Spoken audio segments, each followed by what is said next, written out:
peace and paradise. Assalamu alaikum. Wa alaikum salam, sir. I'd like to thank everyone for being here. I know there's many other things you could have been doing, but for you to come together with your brothers and sisters in a positive cause, that means a lot. So we thank you for being here. Yes, sir. I would first like to explain our greeting of Assalamu alaikum. This is the best greeting of greetings. That's right. It means peace be upon you. And what better greeting can you give someone than the greetings of peace? Yes, sir. And with peace, there's ease of mind. You can have money, you can have a nice home, you can have nice material things, but if you don't have peace, it doesn't stand for much. So we greet our brothers and sisters in the words of peace, and we say Assalamu alaikum, which is Arabic. And as the Honorable Elijah Muhammad has taught us, Arabic is our original mother tongue. Okay, before we were brought here to the shores of North America, we didn't speak English. That's right. We were not English men and English women. That's right. We were Muslims. Muslims means one who submits to the will of God. Yes, sir. So if you're submitted to the will of God, then you are a Muslim. That's right. So we greet you in our original language of Assalamu alaikum. The proper response to Assalamu alaikum is Wa alaikum salam, which means peace be unto you also. If someone greets you in peace, you want to return peace back to them. That's right. So this is how we greet you. We don't greet you in the way of this society by saying hello, hell, low. You know, hell is low. Hell is a low condition. Yes, sir. Okay? So we don't want to greet our people with a hellish condition. That's right. We want to greet you with peace. It would be befitting for the devil to greet you with hell, but those who follow God want to greet you in peace. That's right. The next thing I would like to explain is the reason why we search before we have our meetings. We thank you for submitting to the search. If it caused you any discomfort, we do apologize. But the reason for our search is to make sure that you're in a safe environment. You know, just recently, there was a mass, not recently, but this was 4 years ago, the trial was recent, but there was a mass shooting right here on Fort Hood. Yes, sir. And he killed many people and injured many more. But if they would have submitted to a search procedure before entering into that room, no one would have been hurt or injured. That's right. Because there wouldn't have been any weapons. So we make sure that no one comes in here with any weapons, any drugs or paraphernalia, so that they don't cause a discomfort to you sitting right next to you. Yes, sir. So thank you for submitting to the search procedure. I would like to explain a little bit about our settings. What you see here, we're not like the Christian church. We don't have a choir. We don't have a band. We don't have musical instruments. We feel as though our people are in a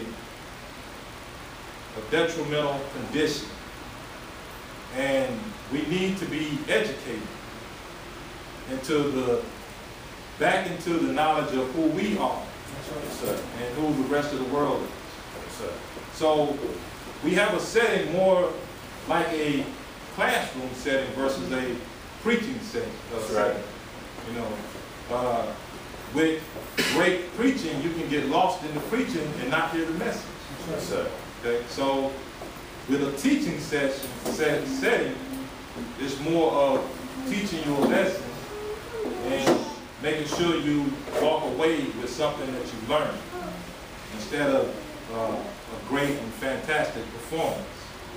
So we want you to hear what we're talking about. We want you to analyze it. Yes, sir. You know, a lot of times they say in the church, you know, don't question God's words. But here we say question everything.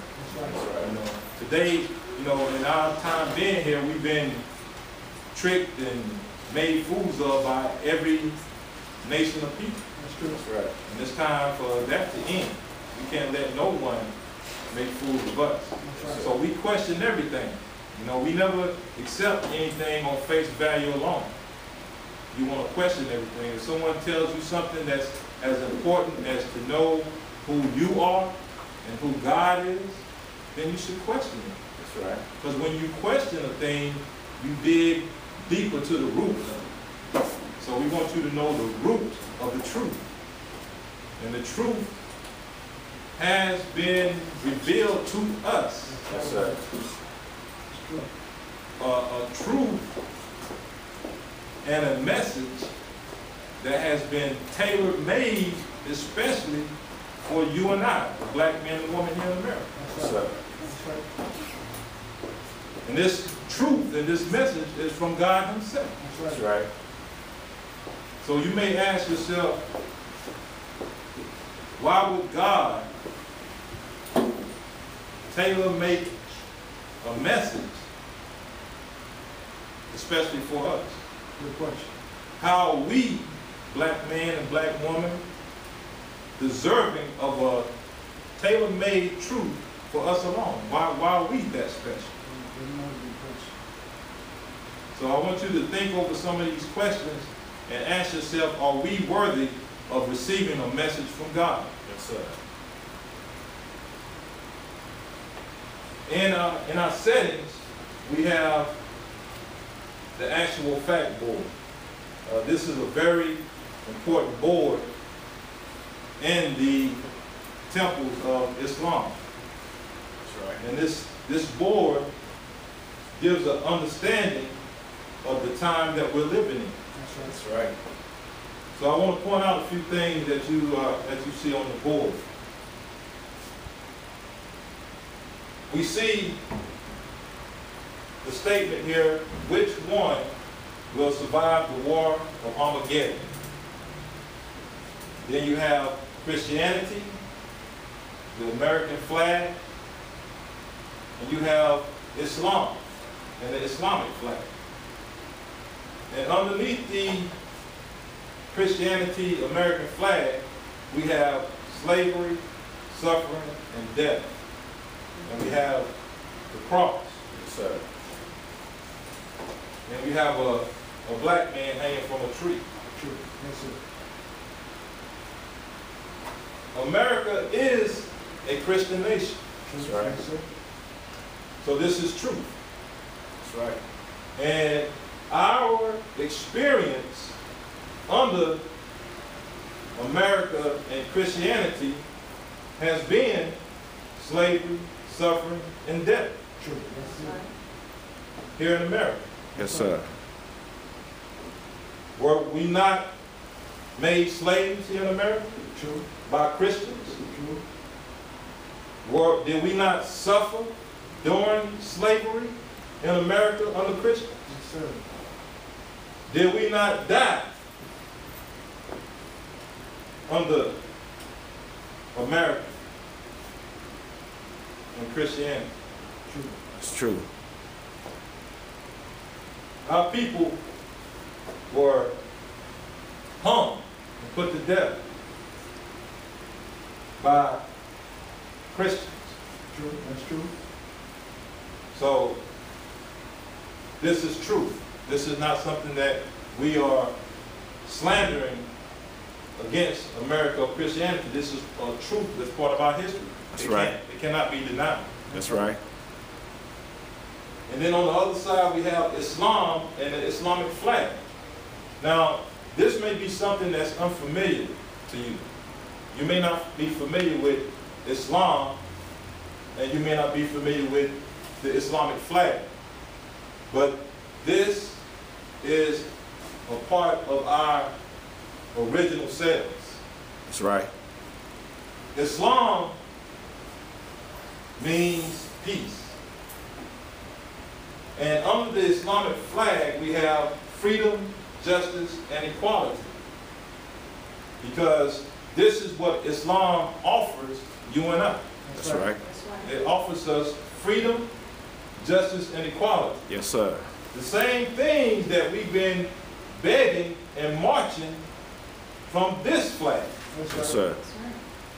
Just recently, in the news, they had our people on camera marching, holding up signs, begging for justice. Yes, sir. That's right. We've been begging for justice ever since we've been here. That's right.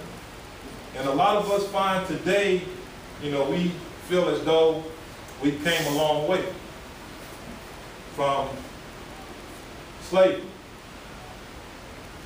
and from the civil rights movements. But if we've come such a long way, why are we still begging for justice? Yes, sir. You know, today there's a black face in the White House. Yes, sir. Yes, sir. Okay? There's a black man in the White House. And with that, you would think there will be some justice for you and I. But we are still in the streets today begging for justice. That's right. The Islamic flag, which you see here, has a red background, which represents the sun. Yes, sir. Yes, sir. The sun represents freedom, because the sun shines freely on everyone, That's right. regardless of if they're in God or not. That's right. That's right. God gives them the sun freely. And this is what the red in our flag represents, the sun. And we also have the moon and the star. The star represents all the stars in the universe. Yes, sir. And the star is a symbol of justice. That's right. Yes, sir. So in Islam, we're offering justice to our people. This is something that you don't have to beg for in Islam. Islam offers you justice. That's right. And if you notice that those who are in authority wear that symbol, that star, as a sign of justice. That's true. Yes, sir. Have you noticed certain police officers who are authorities over civilians, they wear that star on their badge? Yes, sir. Because it's a symbol of justice. That's right. So this is what we want for our people. We want justice. And then we have the moon. The moon represents equality. Yes, sir. That's something else that we've been begging for here in America, is equality. That's right. That's right. You know, we've been wanting to have equal rights as human beings. That's right. A lot of our brothers and sisters have fought and died for equality. That's right. And still today, we are not equal. That's true. How do you become equal in a society?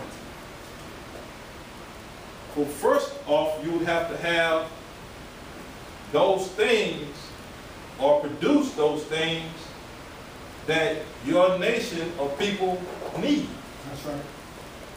If you're in someone's house, let's say you don't have your own house and you're living in someone else's house, you're not equal to the person that owns the house. That's right.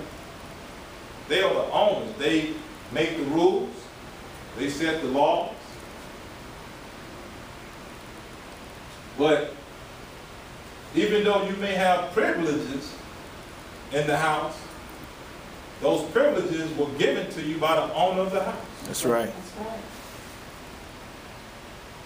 Now let me propose a question. Let's say you lived in someone's house and they had a mansion, $1 million mansion.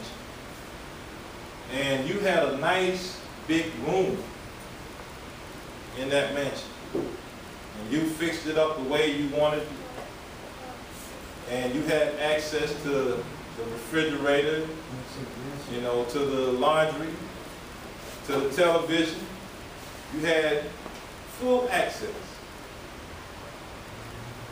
And someone offered you the opportunity to have your own home. But this home that they offer you may be not big like the mansion. They build a nice little cozy little home. Yes, sir. Yes, sir.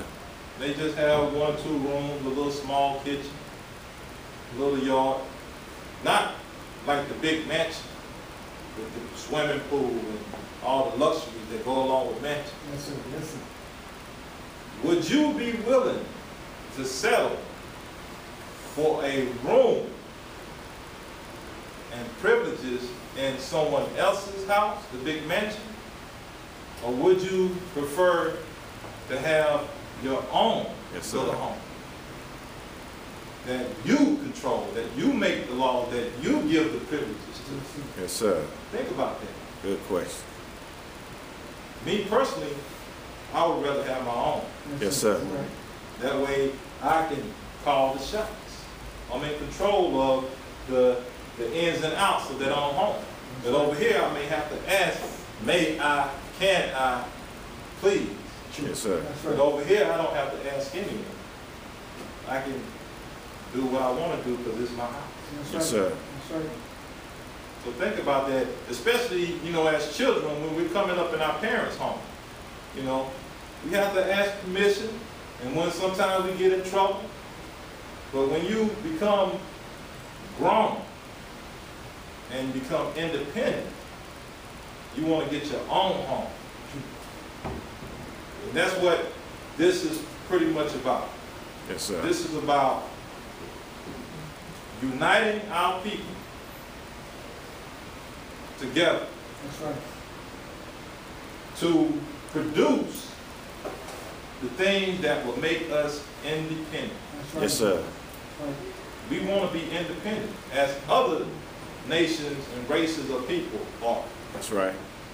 You're not equal to a nation that has their own if you don't have your own. That's right, brother. That's right. You don't hear nobody else talking about black people having their own.